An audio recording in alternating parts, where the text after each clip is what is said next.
नमस्कार लो जी, हम फिर से आ गए हैं। आज हमारे साथ है मोहित शर्मा। मोहित शर्मा, आपसे जानना चाहेंगे, जिस प्रकार से एसएससी जीडी के प्रोटेस्ट आपने देखा होगा, पिछले 4 सालों से वो प्रोटेस्ट कर रहे हैं, बार बार जंतर मंतर पे भी लाठीचार्ज हुआ है। अब वो पिछले 70 दिन से नागपुर में आमरण अनशन पे बैठे हुए हैं, किस प्रकार देखते मैं आपसे ही ये सवाल जानना चाहता हूं कि पत्रकार महोदय, जिस तरीके से इस देश के अंदर ज्ञानवापी मंदिर का मुद्दा उठता है, मस्जिद का मुद्दा उठता है, जिस तरीके से इस देश में ताजमहल का मुद्दा उठता है, क्यों इस देश में एसएससी जीडी के छात्र हों, चाहे वो आर्मी वाले छात्र हों, चाहे वो इस देश में सीआरपीएफ के नौजवान हों जिनको पेंशन नहीं मिल रही है, क्यों ये मुद्दे नहीं उठते हैं? क्या आपको ये नहीं लगता कि इन मुद्दों के आगे, हिंदू और मुसलमान के आगे, जो देश का नौजवान है उसके मुद्दे ढक चुके हैं? इस देश के अंदर आए दिन पेपर लीक हो जाते हैं, कहीं भी कोई भी पेपर निकलता है वो पेपर लीक हो जाता है।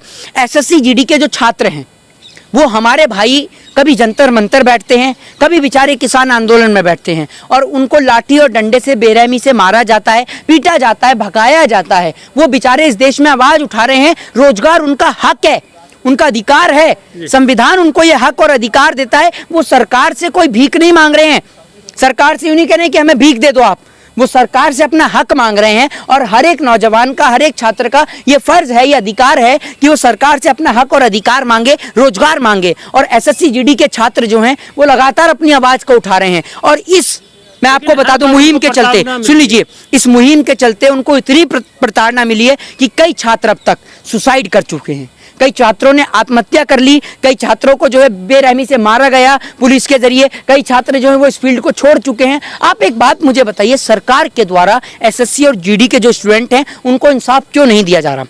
प्रधानमंत्री जी लाखों करोड़ों रुपया खर्च कर रहे हैं, देश की विदेश यात्रा पे खर्च हो रहा है, देश के अंदर कोई बाहर से आ जाए तो खर्च हो रहा है, इस देश के अंदर चुनावों पे लाखों करोड़ों रुपए खरबों रुपया खर्च हो रहा है। तो क्या इस देश के अंदर एक मांग एसएससी जीडी के स्टूडेंटों की, एक मांग आर्मी के स्टूडेंटों की और जो तमाम छात्र हैं उनकी मांग पूरी क्यों नहीं हो सकती? असल में इसका सबसे बड़ा कारण ये है कि अगर पढ़ेगा इंडिया तो भाजपा के गवारों से सवाल पूछेगा इंडिया। और भाजपा के नेता अनपढ़, जाहिल और गवार हैं, इनको डर लगता है शिक्षा से, इसीलिए ये एसएससी और जीडी के छात्रों पर लाठी और डंडे बरसाते जब वो रोजगार मांगने जाते हैं। भारत को कहा जाता है संवैधानिक देश है, और नागपुर के संविधान चौक पर ही पिछले 70 दिन से आमरण अनशन पे बैठे। मैं आपको बताता हूं, पूरा देश ये बात जानता है और मैं उन भाइयों को ये आश्वासन देना चाहता हूं कि आपके साथ पूरा देश खड़ा हुआ है। डंके की चोट पर डटे रहिए, आपके साथ पूरा देश खड़ा है। और एसएससी जीडी के छात्र हों या किसी भी फील्ड के नौजवान छात्र हों, आज छात्रों को आगे आना चाहिए, सरकार से रोजगार की मांग करनी चाहिए और सरकार को बताना चाहिए कि हमें मंदिर, मस्जिद,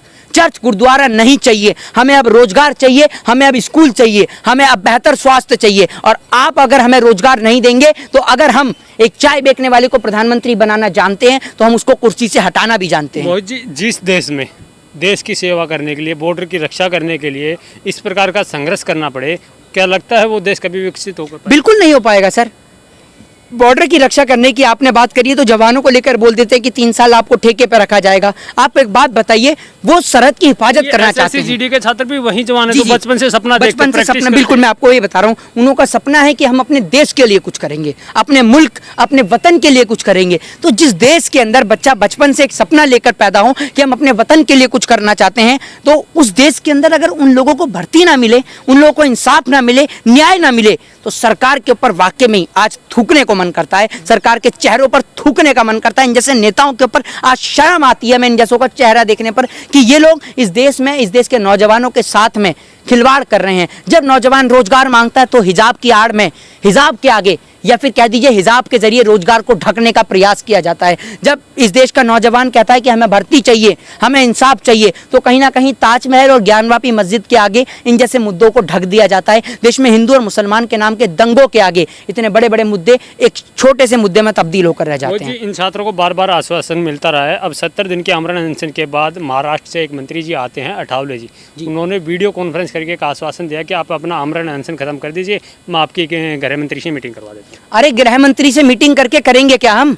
गृह मंत्री की शक्ल देखने से उनका घर का पेट थोड़ी पल जाएगा, या फिर गृह मंत्री से मीटिंग करने से, गृह मंत्री का चेहरा देखने से कहीं उनको रोजगार थोड़ी मिल जाएगा। वो जो देश की हिफाजत करना चाहते हैं वो आपसे भीख नहीं मांग रहे हैं। अरे आपके नेताओं के बच्चों में टैलेंट नहीं होगा, लेकिन इस देश के आम बच्चों में बहुत टैलेंट है। वो जो बच्चे वहां बैठे हुए हैं ना, वो ऐसे नहीं बैठे हुए जनाब, टैलेंट लेकर बैठे हुए हैं। जब यहाँ पर रेल रोकी जाती है ना, आपने देखा होगा जब छात्रों पर लाठी और डंडे बेरहमी से चार्ज होते हैं, जंतर मंतर पे उन्हें मारा और पीटा जाता है, पूरा देश देखता है। वही हाल कहीं ना कहीं उनका नागपुर में है। बारिश हो रही है, बारिश में भी वो अपने डटे हुए हैं, तो उनके संघर्ष को आप किस प्रकार से देखते हैं और आप हर उनके- प्रोटेस्टों में दिखाई मैं देते हैं? आपको एक बात बता दूं कि मैं ईश्वर से यही कामना करूंगा और देश के नेताओं से तो खैर कोई उम्मीद मैं लगा नहीं सकता हूं, क्योंकि देश के नेता तो आप बिल्कुल निखट्टे, बिल्कुल निठल्ले हो चुके हैं। और ये जो मुद्दा है सेंट्रल गवर्नमेंट के अंदर है, ठीक है ना, और सेंट्रल गवर्नमेंट के अंदर का कोई भी मुद्दा जो है, क्योंकि प्रधानमंत्री जी तो इस बात के लिए व्यस्त रहते हैं कि भैया कब तोता जो है वो दाना मांगने आ रहा है, उसको तोते को दाना डालें। ये मैं नहीं, गृह मंत्री जी बता रहे हैं अपनी मीटिंग में। तो प्रधानमंत्री जी को तो कोई फर्क नहीं पड़ता,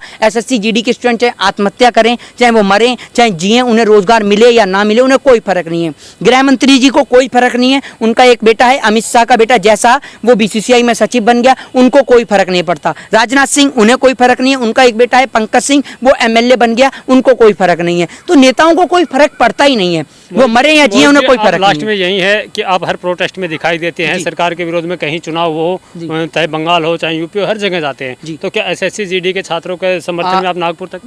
मैं नागपुर तक की, मेरे को जरूरत पड़ी तो मैं नागपुर तक जाऊंगा और बिल्कुल जाऊंगा। मैं कोशिश करूंगा कि मैं उन छात्रों के पास जाऊं और उनसे मिलूं, क्योंकि वो इस देश के नौजवान है, इस देश की आने वाली पीढ़ी है, नौजवान पीढ़ी है, युवा है, और युवाओं को आवाज उठानी चाहिए। तो मैं कोशिश करूंगा कि मैं नागपुर जाऊं और उन साथियों का हौसला बुलंद करने का काम करूं। जय हिंद, जय भारत, वंदे मातरम।